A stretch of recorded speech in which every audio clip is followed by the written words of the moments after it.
But without further ado, I'm just going to get right into the story now. And that is chapter 22, Clearing the City.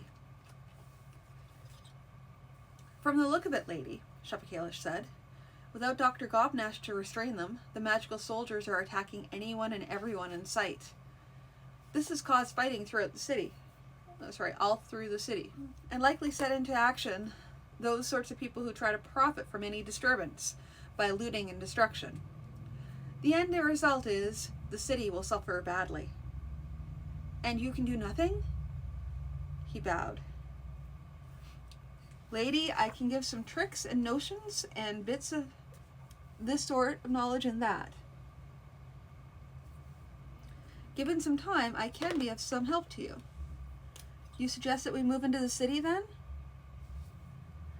No, lady. I suggest that you send heralds to call to the people in the city, offering them safety if they come out.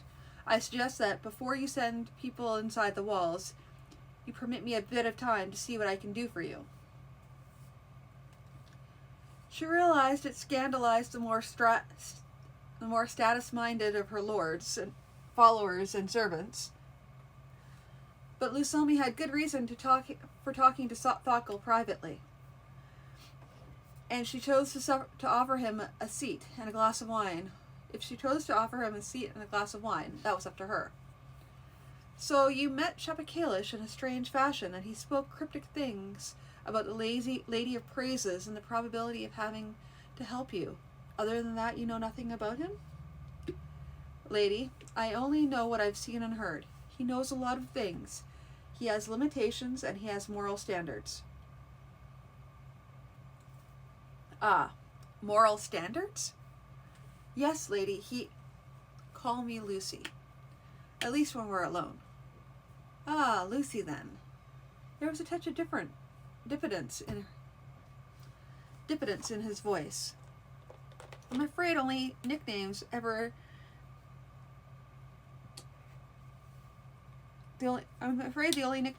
attached to me were not the sort of thing suitable for a lady. At any rate, about Shepakalish. He had been given the job, as I understand it, of seeing the destruction of Dr. Gobnash. Now that Dr. Gobnash has been disposed of, he could simply have left us to deal with the magical warriors. But he will not. He will do his best to help us destroy them.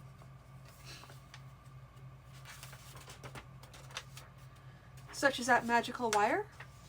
He shrugged. I can't really say, Lucy. My impression is that he picked up various things in his travels, traded for some, and had teaching at others. I don't think I'd like to predict what he might do.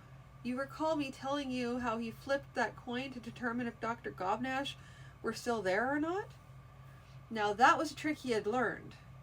Now was that a trick he had learned, or was the coin an enchanted one he had gathered in his travels? And why does the mule always have to accompany him when he travels the hidden ways? So if I want to know about him, I should ask him? And like as not, he would deflect your questions into some sort of discussion of philosophy or poetics. Lord de Sickleman, I'd like you to take charge of finding food for the city refugees.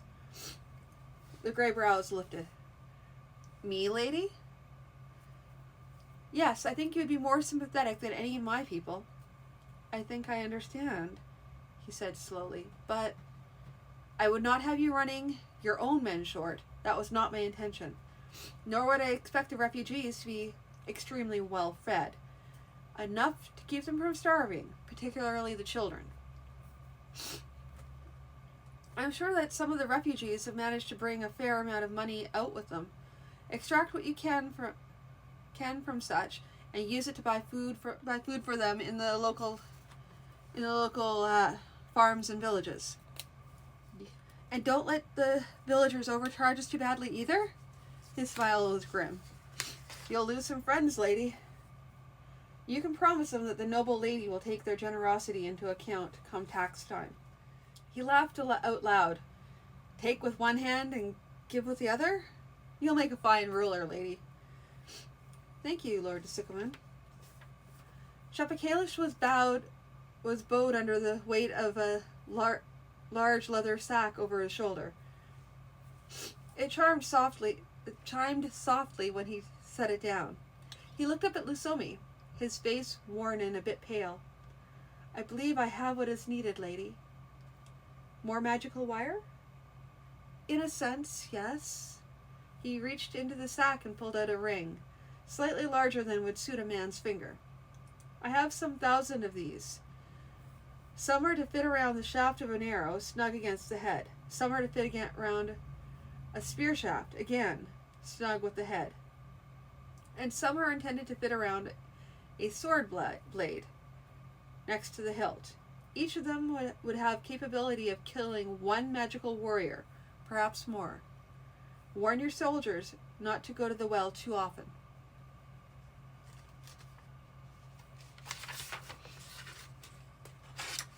You'll have to assign your commanders the task of handing out these things. I have no other advice, and I doubt that your commanders would appreciate my interference in the ordering of their troops. And what do we owe you for this? Lady, I plan to sleep for a week. When your soldiers have cleared the city of magical warriors, you can think what it might have been worth. She smiled. And if I cheat you, it all rebounds on me? He turned the smile somewhat wearily. How good it is to know that some still hold by the old standards. Good day, lady. You really think you should be with us, Thakkel? Don't worry, Teheran. I won't get in your way. They were in one of the shabbier quarters of town, single-story buildings made of rough lumber, sticks, and bricks, held together with desperation. The streets were narrow and twisty, with the occasional alley even more noisome than the street. I'm not worried about you getting in my way. I'm worried about what the lady will say to me if you get in the way of some piece of sharp metal. Don't fret, Teheran. I'll be careful. I've seen you being careful, skulking around the cities full of enemies and scribbling on walls. You were never there. I got reports from Moxitarum. Mox is a nice fellow, but he tends to embellish. I did not. If anything, I downplayed it. All right, enough nattering. Alley coming up. Let's watch out. Thakkel considered that the attackers had a fine sense of timing. There was sound of footsteps in the alley, and the enemy was on them. The defenders had an advantage in that only one attacker could come out of the mouth of the alley at a time, and there was a limited room in the street for them to spread out. On the other hand, there was only one man next to the alley with a weapon fitted for fighting the magical warriors. Bows! Teheran shouted. He'd arranged his force with just this sort of thing in mind.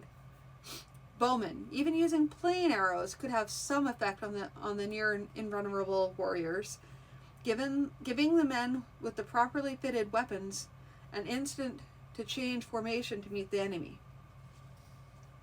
There were only 10 of the attackers, though only 10, as applied to near invulnerable opponents, had a meaning all its own.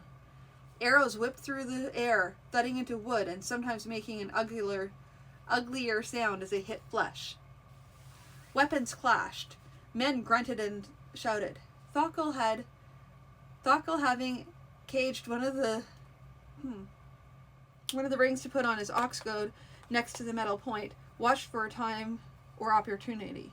He had no desire to disturb Teheran's formation, having a fair degree of faith that the captain knew what he was doing.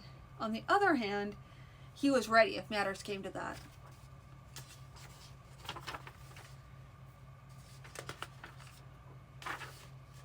And suddenly the fight was done. Mendoriat, are you all right? Mendoriat was staring at the carnage. Just fine, Captain. Never saw anything like it. That one, I scratched him with my spear, and he went down like he'd been hammered. And some of them were still fighting with half a dozen arrows in them. So now you know what we're up against. They're tough, but they can be killed, particularly with the little man's magic. Now, Anybody wounded? Take a minute for bandaging. Everyone take a drink of water, then get ready to move again. Delthorio sat on his throne and waited. One of those Wensish servants had brought him the news of Dr. Gobnash's death, perhaps a little exultantly. And at that moment he realized that his position was beyond precarious. It was fatal. His status had been as an ally, and an untrustworthy one, of Narnash, then as a ruler supported only by Dr. Gobnash, and the fear of Dr. Gobnash among the Wensish nobles. He had not even had time to bring up his own Ascos guards to replace the Wensish guards. And there wasn't one of those black-haired bastards who had pulled himself out to save Delthorio from tripping over a door sill, much less putting themselves in the way of a weapon for him. There was a mutter of noise out in the hallway. No need to guess what it might be. He stood and drew his sword. No matter what they thought of him, he was not going to go about running down half-familiar hallways to be trapped and cornered like some rat baring his teeth at last in a blind corner. Note, the gods had cursed him from the beginning. Bring that mercury-eaten ox driver with the talisman to replace him and Lucy's regard. He, who ought to have been king of Ascos. Come on, you Wensish louts. Come on. Come in and see how a man dies. He wondered if there might just be some unwatched way out of the palace. The sword was growing slippery in his hand. Lucy paced back and forth in her pavilion. Showing my nerves. Bad thing, but I'll have to live with it. She'd thought it bad enough to watch an open battle, but this was worse. Stay out here while the soldiers hunted, beyond her sight, through the streets and alleys of the city. Reports came to her on an irregular basis. The last one said that 21 of the magical soldiers had been confirmed dead, and that the body of Delthorio had been found. He'd been stabbed several times and left on the floor of the palace. Losses among the Ascos were said to be light. One of the unforeseen things in this operation was that some bands of looters had challenged the soldiers, mostly with weapons from ambush. Even so, such unpredictable opponents could not be left in place. This meant attacking their positions, usually defended houses, a task made only slightly less difficult by the lack of training and weapons on the part of the defenders. She was fairly sure, short of having an actual report to the fact, that Thokkel had attached himself to one of the hunting groups. She hadn't seen him recently, and where else would he be? The only cheering thought in this was that he would likely have managed to get a hold of one of the magic rings for his ox goad. Probably won at gambling. And with the war practically done, no Wensish armies in the field, there was no longer a reason to insist that he stay safe. Wardish guard and guide Lucy if he were the kind of person who'd be willingly kept safe. Would you be interested? The Sycophant smiled at the citizens in front of him, gathered in front of the ragged and battered bits of shelter some of them had managed to make. The army of Ascos had steered them over to a relatively flat place away from the walls, but otherwise left them pretty much alone. Now it is necessary to find money to help pay for food for the refugees from the city. We require your assistance, and in return, the Lady Lusomi will reward your generosity at tax time. One of the people in front of him shifted uncomfortably. Lord, why am I brought here? I fled the city with nothing but the clothes I stand up in. And very expensive clothes they are, too. The Sycophant changed his smile to a look of disapproval. You were called here because we have it on very good authority that you left the city with a fair sum of money. I would feel disappointed if any of you were to accuse me of untruth. He knew well they had money. Most of them had been pointed out to his agents, and as confirmation, most of them had been willing to bargain for a chicken a bag of grain, a loaf of bread, or the like. Lord, what of our businesses within the city? Even now they're being plundered by the scum who remain inside. And indeed, if we pay our money to you, we'll be destitute. Even the most powerful lady does manage to destroy those unlikable ones. Sorry, if the most powerful lady manages to destroy the unlikable ones, unkillable ones. If she does, perhaps I convey your lack of faith to the Lady Lusomi? The merchant paled, suddenly realizing what he had said. De Sickelman lost patience for further chatter, waving away the profuse apologies before they were well underway. Enough! There is to be no more to be said. You'll be given a sheet of paper on which will be written a sum of money. You will report back here noon with money in hand. The money ought to be in coin, though some jewelry will be accepted, subject to agreed valuation by the lady's people. Further, you will all report here at noon. There will be no excuses. If you die overnight, be prepared for me and my soldiers to be coming to Morker Deathlord to demand your presence. Understood?